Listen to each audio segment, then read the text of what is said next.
പരിശുദ്ധ പരമദിവ്യകാരുണ്യത്തിന് മക്കളെ, നമ്മളെ രോഗസൗഖ്യ പ്രാർത്ഥനയിലേക്ക് പ്രവേശിക്കുകയാണ്. വലിയ സന്ദേശമാണ് കർത്താവ് നമുക്ക് നൽകിയത്. ഏറ്റവും വലിയ സന്ദേശം 13:24 എന്താണ്? സന്തോഷത്തോടെ വിളിക്കാൻ പറ്റുമെന്ന്. അത് വലിയൊരു സാധ്യതയാണ്. നിങ്ങളുടെ പാപത്തിൻ്റെ ബന്ധനങ്ങളെ, വലകളെ സന്തോഷത്തോടെ നിങ്ങൾക്ക് കൈമാറാൻ കഴിയുമെന്ന് പറയുന്നത് ഒരു അഭിഷേക തലമാണത്. നിരാശയില്ലാതെ, സങ്കടമില്ലാതെ, സന്തോഷത്തോടെ. അതാണ് 13:44. സന്തോഷത്തോടെ നിനക്ക് ക്രിസ്തുവിനെ സ്വീകരിക്കാൻ, നിന്റെ ഏറ്റവും പ്രിയപ്പെട്ടതെന്ന് നീ ബന്ധനത്തിൽ അകപ്പെട്ടിരിക്കുന്ന പാപത്തിൻ്റെ വ്യക്തികളായാലും, നാളെ നിത്യതയെ നിനക്ക് അത് ബാധിക്കുന്ന വിഷയമാണെങ്കിൽ പൂർണ്ണമായിട്ടും നിനക്ക് നിത്യതയെ ചൂസ് ചെയ്യാം. ധൈര്യമായിട്ട് നിത്യതയെ നിനക്ക് തിരഞ്ഞെടുക്കാം. നീ തിരഞ്ഞെടുപ്പ്, ശക്തമായ തിരഞ്ഞെടുപ്പ്, ശാശ്വതമായ തിരഞ്ഞെടുപ്പ് എന്ന് പറയുന്നത് നിത്യതയ്ക്ക്, എൻ്റെ നിത്യതയ്ക്ക് ഈ ബന്ധം, ഈ അവസ്ഥ അല്ലെങ്കിൽ ഈ ജോലി തടസ്സമാണെങ്കിൽ അത് സന്തോഷത്തോടെ ഉപേക്ഷിക്കാനും വിട്ടുപേക്ഷിക്കാൻ പ്രത്യേക അഭിഷേകം നൽകാൻ ക്രിസ്തു എല്ലാമാണെന്ന് ഓർക്കണം. ക്രിസ്തു എല്ലാമാണ്. നിനക്ക് നഷ്ടപ്പെട്ടത് ഇവിടെ ജീവനോടെ, അതായത് ഇവിടെ അച്ഛൻ പലപ്പോഴേക്ക് തോന്നിയിട്ടുള്ളത്, എൻ്റെ അടുത്ത് വന്ന് ഭർത്താവ് ഈ കോവിഡിന് നഷ്ടപ്പെട്ടിട്ടുള്ള ഭാര്യ വന്ന് കഴിഞ്ഞ 2 ആഴ്ച മുമ്പ് എൻ്റെ അടുത്ത് സംസാരിച്ചു. കോവിഡ് കഴിഞ്ഞപ്പോൾ ഭർത്താവിനെ കാണാനില്ല, കർത്താവിനാൽ എടുക്കപ്പെട്ടു എന്നാണ് പറഞ്ഞു. കർത്താവ് എടുത്തു എന്നാണ് അവൾ ധരിച്ചത്. കാര്യം കോവിഡ് വന്ന് ശ്വാസം മുട്ടി ആ മനുഷ്യൻ, കോവിഡ് തീർന്ന് ഇപ്പം പുതിയൊരു തരംഗം വരുന്നുണ്ട്. പക്ഷേ പ്രിയപ്പെട്ടവരെ നഷ്ടപ്പെട്ടിട്ട് കണ്ടുപിടുത്തിക്കൊണ്ടാണ് ഈ കോവിഡ് പോണത്. അപ്പം ഞാൻ പറഞ്ഞു, കർത്താവ് ഈ ഭാര്യയ്ക്ക് കോവിഡ് കാലം കഴിഞ്ഞപ്പോൾ അവളുടെ ജീവിത പങ്കാളി നഷ്ടപ്പെട്ടല്ലോ എന്ന് പറഞ്ഞു. ഞാൻ കർത്താവിനോട് വിഷമിച്ചാണ് പറഞ്ഞു, ഈ ആൾത്താറ എന്നാണ് പറഞ്ഞത്. കർത്താവ് ഈ ജീവിത പങ്കാളിക്ക്, അവളുടെ ജീവിത പങ്കാളിയെ കോവിഡ് നഷ്ടപ്പെടുത്തിയല്ലോ. അവൾക്ക് ആർക്ക് അവളെ സന്തോഷിപ്പിക്കാൻ പറ്റും? ആർക്ക് അവളെ ആശ്വസിപ്പിക്കാൻ പറ്റും? റാമായിൽ നിന്ന് വിലാപ സ്വരം കേട്ടു. റാഹയിൽ അവളുടെ കുഞ്ഞുങ്ങളെ നഷ്ടപ്പെട്ടു. ആർക്കും അവളെ സന്തോഷിപ്പിക്കാൻ പറ്റത്തില്ല എന്ന് പറയുമ്പോഴും കർത്താവിൻ്റെ വചനം പറയുന്നു, ക്രിസ്തുവിനെ നേടാൻ വേണ്ടി സന്തോഷത്തോടെ അത് വിൽക്കാൻ പറയുമ്പോഴേ, എൻ്റെ ദൈവവേദനെ, നിന്റെ ജീവിത പങ്കാളിയേക്കാൾ നിന്നെ സന്തോഷിപ്പിക്കാൻ കഴിവുള്ളവൻ്റെ പേരാണ് ക്രിസ്തു. കൈയടിച്ച് ശ്രദ്ധിക്കട്ടെ.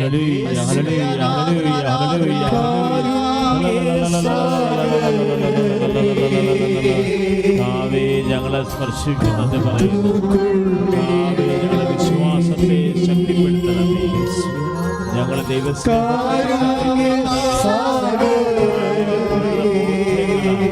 ഞങ്ങൾക്ക് പകർന്നു നൽകണമേ. ദൈവസ്നേഹം നിറയണമേ. തിരുസഭയിൽ സ്പർശിക്കണമേ.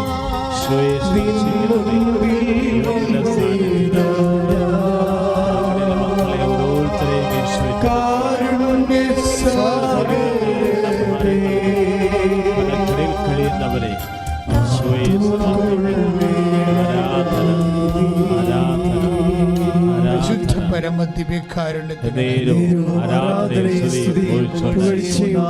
പരിശുദ്ധ പരമദിവ്യകാരുണ്യത്തിന്,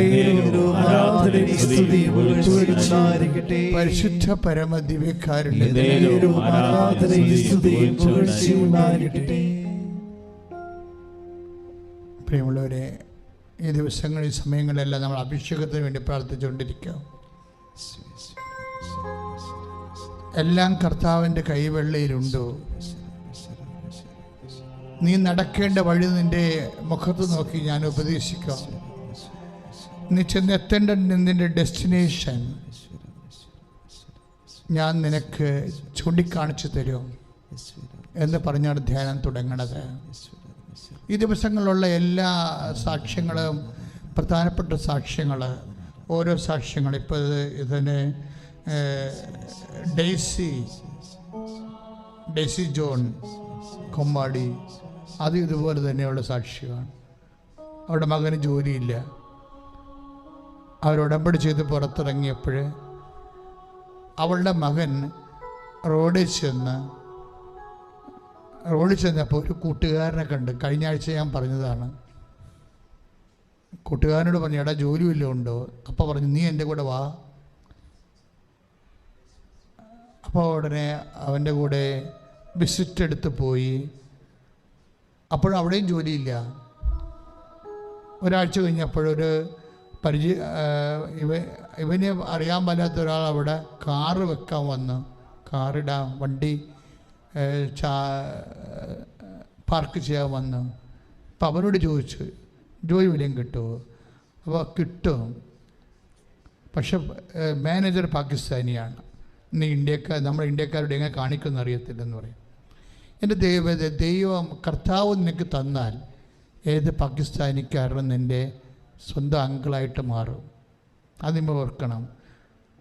അവൻ്റെ ശമ്പളത്തെക്കുറിച്ച് പറഞ്ഞിട്ടേ ഒരു 3-4 മാസം കൊണ്ട് അവൻ്റെ ശമ്പളം വർദ്ധിച്ച കണ്ടിട്ട് നമ്മൾ ഞെട്ടിപ്പോവും.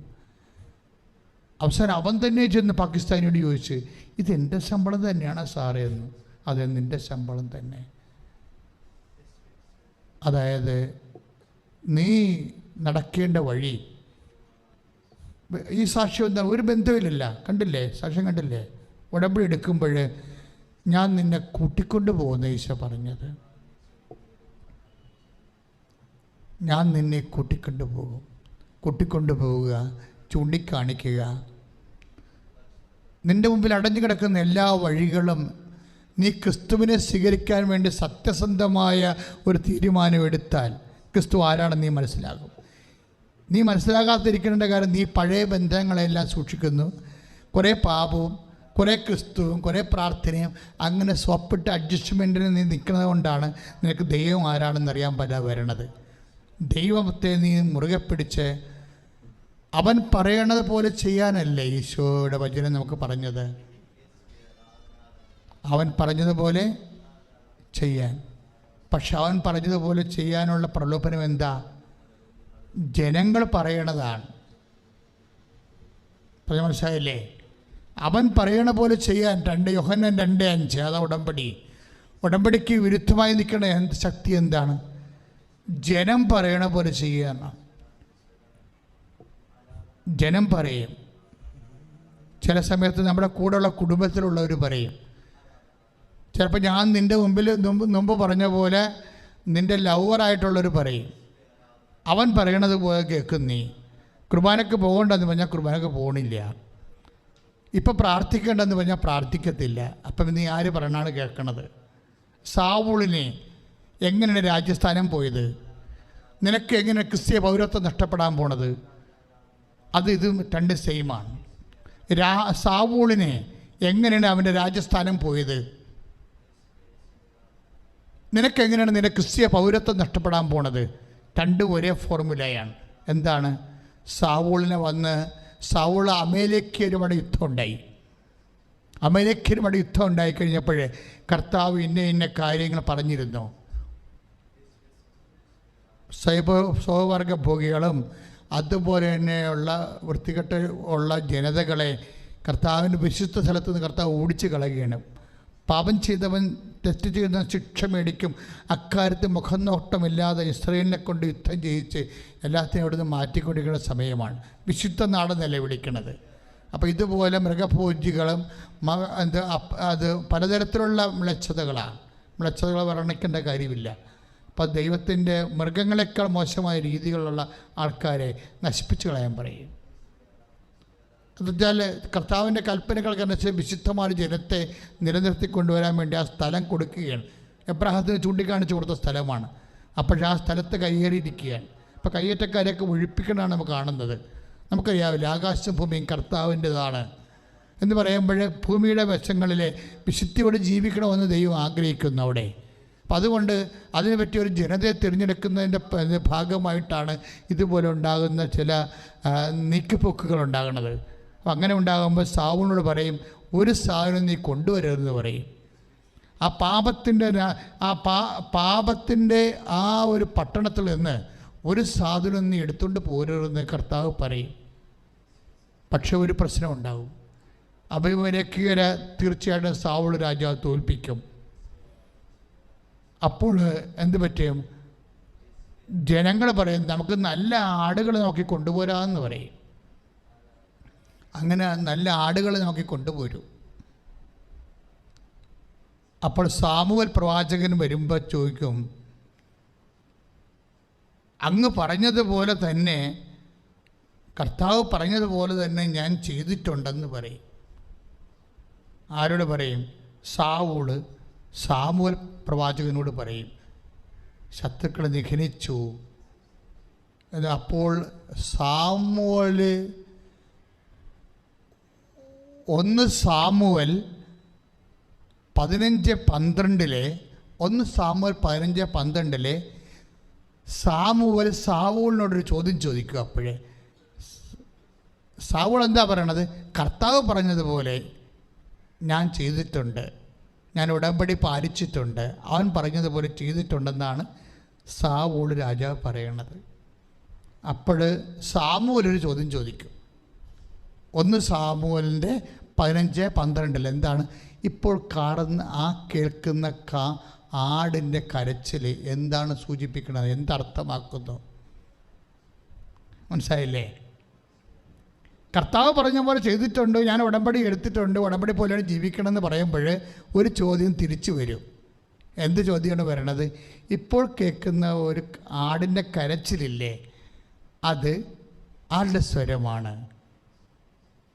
അപ്പോൾ സാമുവേൽ പറയും, സാവൂൾ രാജാവ് പറയും, അത് ജനം അങ്ങനെ പറഞ്ഞതുകൊണ്ട് ഞാൻ ചെയ്തതാണെന്ന്. ഈ കൊടുത്ത പോയിന്റ് 1 സാമുവേൽ 15:14 1 സാമുവേൽ 15:14 ആ കളവ് നടത്തിയ എന്തിൻ്റെ പേരിലാണ്? ജനങ്ങൾ പറഞ്ഞിട്ടാണെന്ന്. കർത്താവ് എന്താ പറഞ്ഞത്?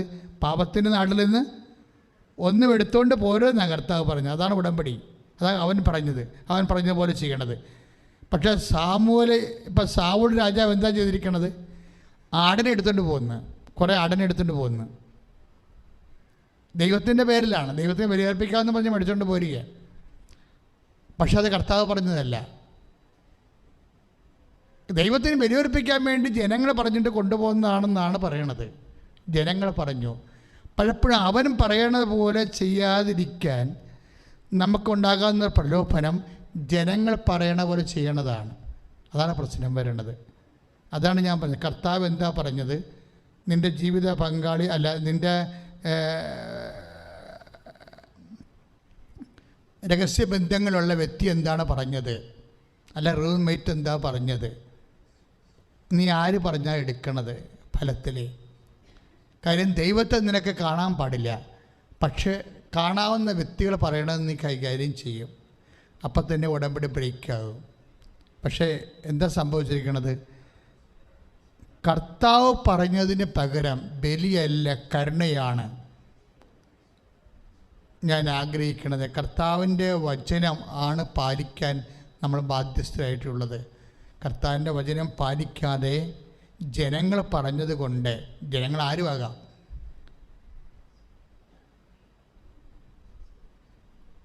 നീ രാജാവായിരിക്കാൻ ബാധ്യസ്ഥനല്ല, യോഗ്യനല്ല എന്ന് പറയും. സാവൂളിനെ രാജസ്ഥാനത്ത് നിന്ന് മാറ്റും. ആ സ്ഥാനത്താണ് ദാവീദ് രാജാവാകുന്നത്. അച്ഛൻ പറഞ്ഞു വരുന്ന കാര്യം, പഴയ നിയമത്തിലായാലും പുതിയ നിയമത്തിലായാലും അവൻ പറയണ പോലെ ചെയ്യുന്ന ഉടമ്പടി പ്രകാരമായിട്ടാണ് വിജയം തോൽവിയും ഇരിക്കുന്നത്. നമ്മൾ വിജയിച്ചു. കർമ്മലിൽ കൊണ്ടുവന്ന് സാവൂള് അയാളുടെ വിജയത്തൂണ് നാട്ടി, പില്ലർ ഓഫ് വിക്ടറി നാട്ടി. നമ്മൾ വിജയിച്ചു. പക്ഷെ കുറച്ച് നോക്കിയപ്പോൾ അയാളുടെ രാജസിംഹാസനം പോയി.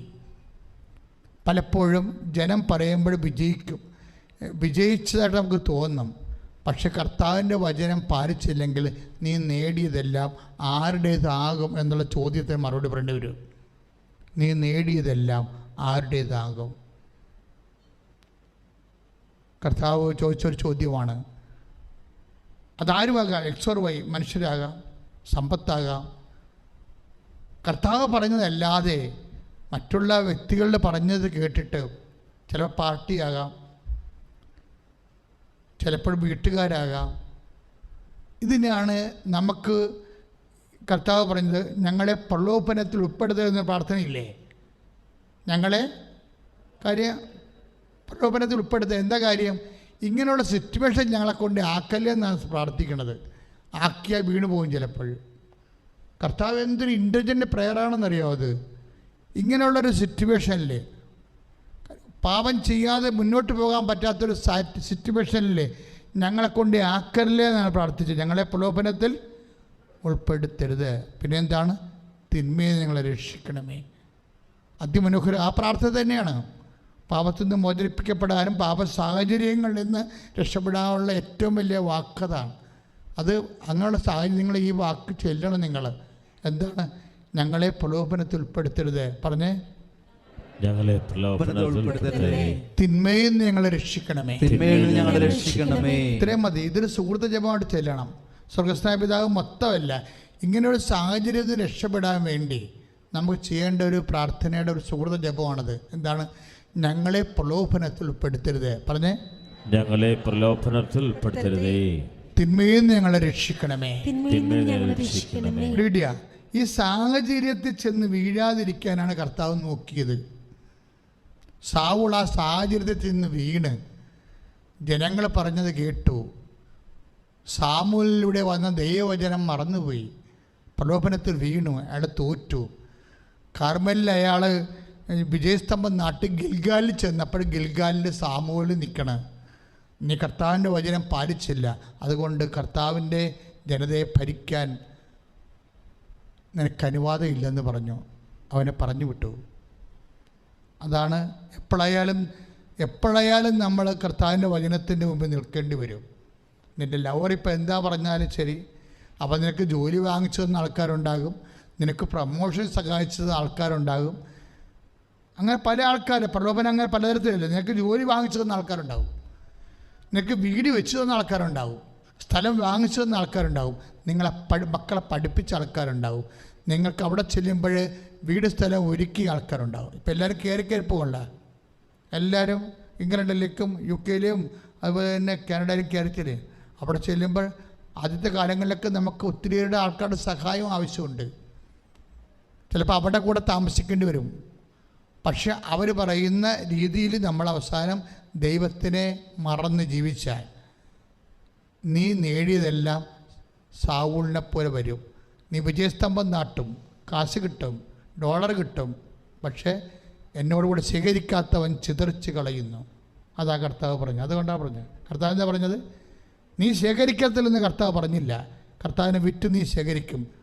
യുവദാസൻ ശേഖരിച്ചതാണ്.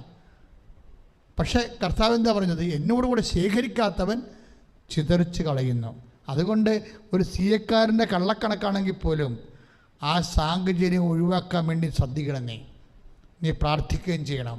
ചില CA-ക്കാർക്ക് കമ്പനിയിലൊക്കെ ക്ലർക്കുമാരെടുക്കുകയല്ലേ, കമ്പനി പറയുന്ന കള്ളക്കണക്ക് 3 പുസ്തകം 4 പുസ്തകം വെച്ചുകൊണ്ട് എഴുതിക്കൊണ്ടിരിക്കുകയല്ലേ. ഇൻകം കാണിക്കാനൊരു പുസ്തകം, സ്വന്തമായിട്ട് നോക്കാനൊരു പുസ്തകം, ഷെയർ ഹോൾഡേഴ്സ് 5 പേരുടെ കമ്പനിക്ക് അവരെ കാണിക്കാൻ വേറെ കണക്ക് പുസ്തകം. അവരെ പറ്റിക്കണ്ടേ? കൈകാര്യം ചെയ്യുന്ന അവരെ പറ്റിക്കണമല്ല. അപ്പം അതിന് വേറെ കണക്ക് പുസ്തകം. അപ്പം ഇങ്ങനെ 5 കണക്ക് പുസ്തകമൊക്കെ വെച്ചുകൊണ്ടിരിക്കുന്ന CA-ക്കാരുണ്ട്, കമ്പനിയിലെ ഓഡിറ്റേഴ്സുണ്ട്. അവരെല്ലാവരും അധർമ്മമായ ധനം നിൻ്റെ കൂടെ വരുമ്പോൾ എന്ത് ചെയ്യണം? അധർമ്മമായ ധനത്തെക്കുറിച്ച് കർത്താവ് പറയുന്നുണ്ട്. കർത്താവ് എന്താ പറയണത്? ഇങ്ങനെ അധർമ്മമായ ധനം നിൻ്റെ കയ്യിൽ വന്നാൽ അത് വിറ്റ് നീ സ്നേഹിതന്മാരെ സമ്പാദിക്കാൻ, കാരണം നിത്യകൂടാരങ്ങളിൽ അവർ നിന്നെ സ്വീകരിക്കുമെന്ന് പറഞ്ഞ മനസ്സിലായില്ല. ആരുടെങ്കിലും കയ്യിൽ കള്ളപ്പണമോ കള്ളക്കണക്കെഴുതിയ പണമോ നാട്ടുകാരെ പറ്റിച്ച പണമോ ഷെയർ കോഡെ പറ്റിച്ച പണമോ സർക്കാരിനെ പറ്റിച്ച പണമോ ഇപ്പോഴെങ്കിലും വന്നു പോയിട്ടുണ്ടെങ്കിൽ നാളെ വരാൻ പാടില്ലെന്ന് അച്ഛൻ പറയാണ്. അതിനുള്ള സാഹചര്യത്തിൽ ഉൾപ്പെടുത്താതിരിക്കാൻ പ്രാർത്ഥിക്കണം. പക്ഷേ ആ കള്ളപ്പണം വന്നിട്ടുണ്ടെങ്കിൽ എന്ത് ചെയ്യണമെന്ന് ആ പണം കൊണ്ട് മകളെ കെട്ടി വിടരുത്. അവിടെ കുടുംബം പൊളിഞ്ഞു പോകും. ആ പണം എന്ത് ചെയ്യണം? അതുകൊണ്ട് സ്നേഹിതന്മാരെ സമ്പാദിക്കാൻ. ഏത് സ്നേഹിതന്മാരെ? സ്വർഗത്തിലെ സ്നേഹിതന്മാരെ. അല്ല ക്ലബിലെ സ്നേഹിതന്മാരല്ല. ക്ലബിലെ സ്നേഹിതന്മാരെയൊക്കെ സഹായിക്കാൻ വേണ്ടി പോയ ആൾക്കാരൊക്കെ ഇപ്പോൾ അകത്ത് കിടക്കുകയാണ്. അതൊക്കെ ഞാനൊന്നും പറയേണ്ട ആവശ്യമില്ല, നിങ്ങൾക്കറിയാം. എല്ലാം കർത്താവ് പറഞ്ഞ കാര്യം തന്നെ. ക്രിസ്ത്യാനിയായാലും ശരി, കർത്താവിൻ്റെ വചനം അറിയാനുള്ള സാഹചര്യം ഉണ്ടായിട്ടും അറിഞ്ഞതിന് ശേഷം അറിയാത്തവനെ പോലെ അജ്ഞാനിയെപ്പോലെ ജീവിച്ചതിൻ്റെ ഭവിഷ്യത്തുകൾ നമ്മൾ സഭ അനുഭവിക്കുന്നുണ്ട്. ലോകം മുഴുവനും ഓരോ വാർത്തയും വരുമ്പോൾ ഞാനിതിൻ്റെ പോംവഴികളാണ് കർത്താവ് എന്നിലൂടെ പറയണത്. ഇങ്ങനെയൊക്കെ ഓരോ സാഹചര്യം വന്നാൽ എല്ലാത്തിനും ഔട്ട്ലെറ്റ് ഉണ്ടാവും. ഔട്ട്ലെറ്റ് ഉപയോഗിക്കണം. അത് തോടിലോട്ട് എഴുതി വെക്കരുത്. ഇപ്പോൾ ഫാക്ടറിയിൽ ഒരു കെമിക്കൽ പ്രോസസ്സിംഗ് ഉള്ള കമ്പനിയാണ്, അതിന് ഔട്ട്ലെറ്റ് ഉണ്ട്. പക്ഷെ അതിൻ്റെ ട്രീറ്റ്മെൻറ്റ് പ്ലാന്റ് ഉണ്ടാകണം അതിന്. അല്ലാതെ നേരെ കൊണ്ട് പെരിയാറിലോട്ട് വെച്ച് കൊടുക്കരുത്. അപ്പോൾ വരുമ്പോൾ പ്രകൃതി മുഴുവനും കലുഷിതമാകും. നമ്മളുടെ എല്ലാ തിന്മകൾക്കും ഉണ്ടാകുന്ന ഭവിഷ്യത്തുകളുടെ ഔട്ട്ലെറ്റുകൾ പൊതുസമൂഹത്തിലേക്കല്ല വെച്ച് കൊടുക്കേണ്ടത്. അതിൽ തന്നെ കൺട്രോൾ ചെയ്ത് മാറ്റാൻ അത് ഈശോ പറഞ്ഞിട്ടുണ്ട്. സിസ്റ്റം എന്താണ്? നിങ്ങൾ സ്വർഗത്തിൽ സ്നേഹിതന്മാരെ സമ്പാദിക്കുവാൻ എന്ന് വെച്ച് കഴിഞ്ഞാൽ നിവൃത്തിയില്ലാത്തവർക്ക് അത് കൊടുക്കണം. അത് വെച്ചുകൊണ്ടിരിക്കരുത്. അത് വെച്ച് മകളെ കെട്ടിക്കുകയും മകളെ പഠിപ്പിക്കുകയും 2 നില വീട് വെക്കുകയും കാറ് വെക്കുകയും ആ കാർ ഇടിക്കുക. അപ്പോൾ അതാണ് പ്രശ്നം. പല കാറുകൾ ഇടിക്കുമ്പോൾ ഞാൻ അവർക്ക് ദൈവമേ കള്ളപ്പണത്തിൻ്റെ കാറായിരിക്കുക. അപ്പോൾ നമ്മൾ ശ്രദ്ധിക്കണം. അത് വെച്ച് കാറ് മേടിക്കരുത്. നിങ്ങൾ കർത്താവ് പറഞ്ഞിട്ടുണ്ട് മേടിക്കരുതെന്ന്. നീ ചിലപ്പോൾ അളിയനെ പറ്റിക്കാനും അളിയൻ്റെ മുമ്പിൽ കാണിക്കാനും വലിയ ആളാണ് കൊണാണ്ടറാണെന്ന് പറയാൻ വേണ്ടിയായിരിക്കും നീ വലിയ ഏറ്റവും ടോപ്പുള്ള പോഷ് കാറ് മേടിക്കണത്. പക്ഷേ അതിൻ്റെ കള്ളപ്പണം ഉണ്ടാകുന്ന നീ നോക്കണം, ഇടിക്കാൻ സാധ്യതയുണ്ട്. അപ്പം അതെന്താ ചെയ്യേണ്ടത്? അതുകൊണ്ട് സ്നേഹിതന്മാരെ സമ്പാദിക്കാൻ പറഞ്ഞിരിക്കുന്ന കർത്താവ്. സ്നേഹിതന്മാരെന്ന് പറഞ്ഞാൽ ആരാണ്? എനിക്ക് വിശന്നു, നിങ്ങൾ എനിക്ക് ഭക്ഷണം തന്നു. എനിക്ക് ദാഹിച്ചു, എനിക്ക് കുടിക്കാൻ തന്നു. ഞാൻ പരദേശിയായിരുന്നു, എനിക്ക് അഭയമരളി. എന്ന് വെച്ച് കഴിഞ്ഞാൽ 3 സെൻറ്റ് സ്ഥലം മേടിച്ച് വീട് മേടിച്ച് കൊടുത്തെന്നായി പറയണതിൻ്റെ അർത്ഥം. അഭയം കൊടുക്കുകയാണ്. അതുപോലെ തന്നെ ഞാൻ രോഗിയായിരുന്നു, നിങ്ങളെന്നെ സന്ദർശിച്ചു. അതാണ് സ്നേഹിതന്മാർ. ഉടമ്പടി നമ്മൾ ചെയ്യണത് അതാണ്. അവൻ പറയണ പോലെ ഉടമ്പടിയുടെ കാരുണ്യ പ്രവർത്തികളെല്ലാം അതാണ്. സ്നേഹിതന്മാരെ സമ്പാദിക്കാൻ വേണ്ടിയാണ്. പ്രാർത്ഥിക്കുക. കർത്താവായ ദൈവമേ, എന്റെ ജീവിതത്തെ എന്റെ പാപത്തിന്റെ അവസ്ഥകളെ ഞാൻ അറിഞ്ഞും അറിയാതെയും പിഴച്ചുപോയ സാഹചര്യങ്ങളെ അങ്ങ് വിശുദ്ധീകരിച്ച് കഴുകി രക്ഷപ്പെടാനുള്ള തീരുമാനങ്ങൾ എടുക്കാനുള്ള മാർഗങ്ങൾ നൽകിയ ആത്മാവേ, പരിശുദ്ധാത്മാവേ, എന്നിൽ നിറയണമേ. ഞാൻ വിട്ടുകൊടുക്കുമ്പോഴേ നേടാൻ വേണ്ടി ഞാൻ എന്റെ വലകൾ ഉപേക്ഷിക്കുമ്പോഴേ എനിക്ക് സന്തോഷം തോന്നാൻ വേണ്ടി പരിശുദ്ധാത്മാവിന്റെ ദാനമായ ആനന്ദത്താൽ എന്നെ അഭിഷേകം ചെയ്യണമേ. ശ്രദ്ധിക്കട്ടെ.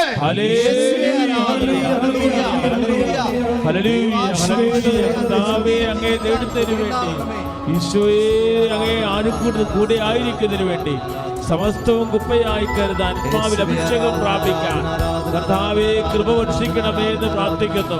മക്കളെ, സന്തോഷത്തോടെ രോഗമുള്ള എല്ലായിടത്തും കൈവച്ചു കർത്താവ് നിന്നെ സുഖപ്പെടുത്തുകയും നിനക്ക് അൾത്താരയിൽ ഒരു നിമിഷം വന്ന് സാക്ഷ്യം പറയാൻ സാധിക്കുകയും ചെയ്യും. ഒരു ദിവസം നിനക്ക് അൾത്താരയിൽ വന്ന് സാക്ഷ്യം പറയാം. ഇപ്പോൾ ഓൺലൈനിലിരിക്കുന്ന ശ്രദ്ധിക്കുക മക്കളെ. നടുവിന് വേദനയുള്ളവരെ നടുവിൽ കൈവച്ചുകൊണ്ടിരിക്കട്ടെ. കർത്താവെ, ഞാൻ കൈവെക്കുന്നതെന്ന് മാത്രം പറഞ്ഞാൽ മതി. ഗർഭാശയത്തിൽ സിസ്റ്റമുള്ളവരെ ഗർഭാശയത്തിൽ കൈവെക്കട്ടെ. വയറ് കല്ലച്ചിരിക്കുന്നവരെ, മൂത്രം പോകാതെയും മലം പോകാതെയും ഒക്കെ വിഷമിക്കുന്നവരുണ്ട്. അവരെല്ലാം ഉദരത്തിൽ കൈവെക്കുക. ഇതെല്ലാം നമ്മളിവിടെ പറഞ്ഞിട്ടുള്ള സാക്ഷ്യങ്ങളാണ്. ഒത്തിരി പേര് വയറ് കല്ലച്ച് പോയവർ, ക്യാൻസർ വന്ന് വയറ് വീർത്തിരിക്കുന്നവർ, ശരീരം വീർത്തിരിക്കുന്നവർ, ആ വീർത്തിരിക്കുന്ന ഭാഗത്ത് നിങ്ങൾ കൈകൾ വെക്കുക. ഞാൻ ഈ താരയോട് കയറുമ്പോഴേ ഇടത് കൈയോ വലത് കൈയോ എന്ന് ഞാൻ ഓർക്കണില്ല. പക്ഷെ ഒരു കൈ ഇങ്ങനെ ക്യാൻസർ കൊണ്ട് വീർത്ത് നീര് വന്നിരിപ്പുണ്ടായിരുന്നു. കർത്താവ് അതിന് സുഖപ്പെടുന്നതായിട്ട് സന്ദേശം ഉണ്ടായിരുന്നു. ഇപ്പോഴേ ഞാനത് വിളിച്ച് പറയുകയാണ്. അപ്പോൾ അതുകൊണ്ട് ഇതുപോലെയുള്ള രോഗികൾ കക്ഷത്ത് വേദനയുള്ളവർ, കക്ഷത്ത് മുഴയുള്ളവർ, എവിടെയൊക്കെയാണ് മക്കളെ വിശേഷ രോഗങ്ങളുള്ളത് അവിടെയെല്ലാം കൈകൾ വെക്കുക. മുടി കൊഴിഞ്ഞു പോകുന്നവർ,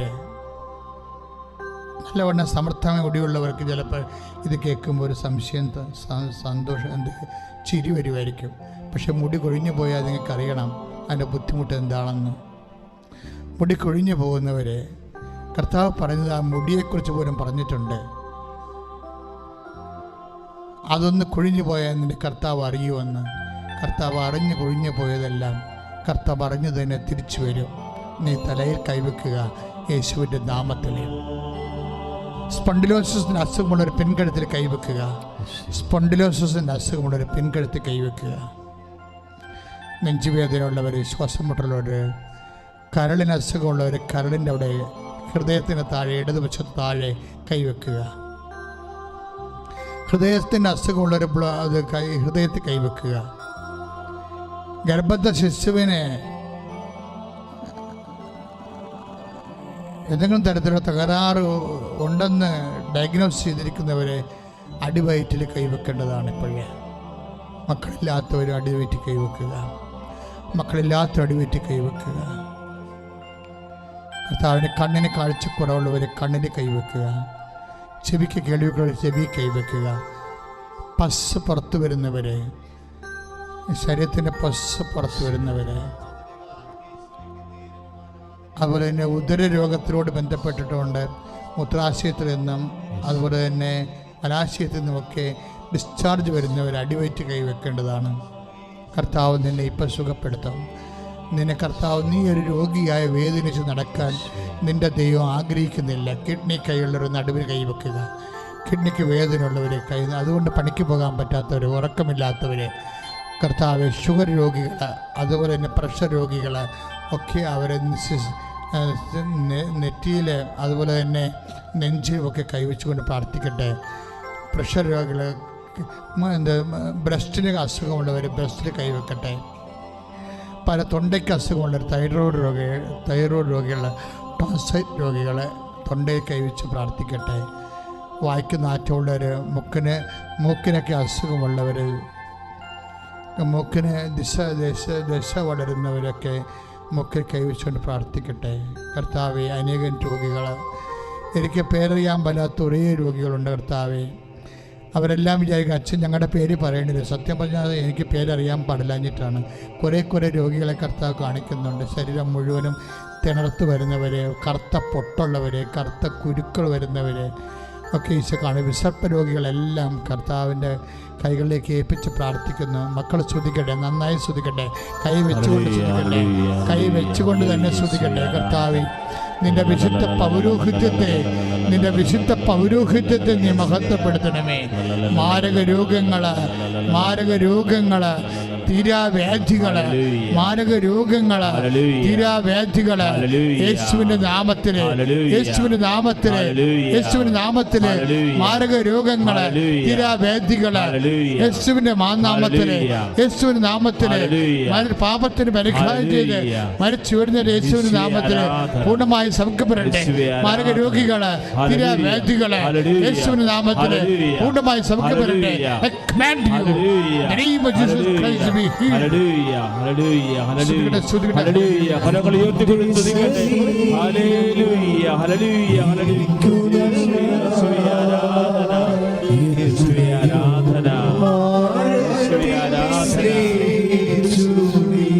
തുറന്നു വെച്ച്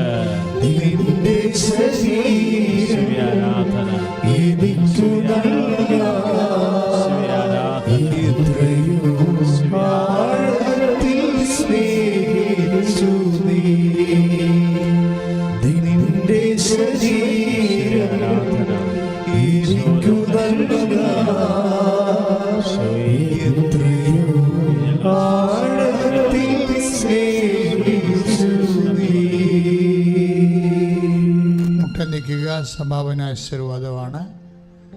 ആശീർവാദം കഴിഞ്ഞും അച്ഛൻ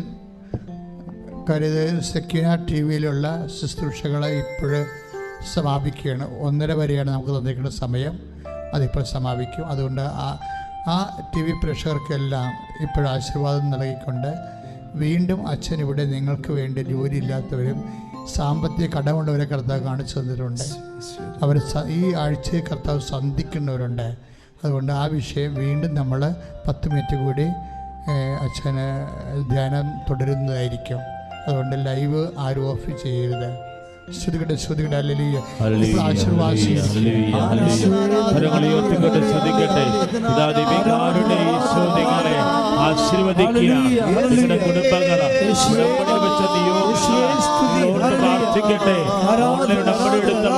ലോകത്തിന്റെ നാനാ ഭാഗങ്ങളിലിരുന്ന് പ്രാർത്ഥിക്കുന്നവര്, ടെലിവിഷൻ ചാനലിലൂടെ ഈ ശുശ്രൂഷ കണ്ട് പ്രാർത്ഥിക്കുന്നവര്, അവർ ശക്തമായി ചിന്തിച്ച് പ്രാർത്ഥിക്കട്ടെ. തീരാവ്യാധിയിൽ കഴിയുന്നവര്, രോഗദുരിതങ്ങളിൽ കഴിയുന്നവര്, കടഭാരത്തിൽ കഴിയുന്നവര്, സദാന ഭാഗ്യമില്ലാത്തവര്, ഭവനമില്ലാത്തവര്, കോവിഡ് മഹാമാരിയിൽ കഴിയുന്നവര് കർത്താവിന്റെ കൃപയിൽ ആശ്രയിച്ച് പ്രാർത്ഥിക്കട്ടെ. കർത്താവിന്റെ ശക്തി നിറയാണ്. എല്ലാ മാരക രോഗങ്ങളിലേക്ക് ദൈവത്തിന്റെ കൃപ ചൊരിയുകയാണ്. കർത്താവിന്റെ കൃപ ചൊരിയപ്പെടുകയാണ്. ആരാധന പരിശുദ്ധ പരമ ദിവ്യകാരുണ്യ ഈശോയ്ക്ക്. പരിശുദ്ധ പരമ ദിവ്യകാരുണ്യ ഈശോയ്ക്ക് ആരാധനയും സ്തുതിയും പുകഴ്ചയും ഉണ്ടാകട്ടെ.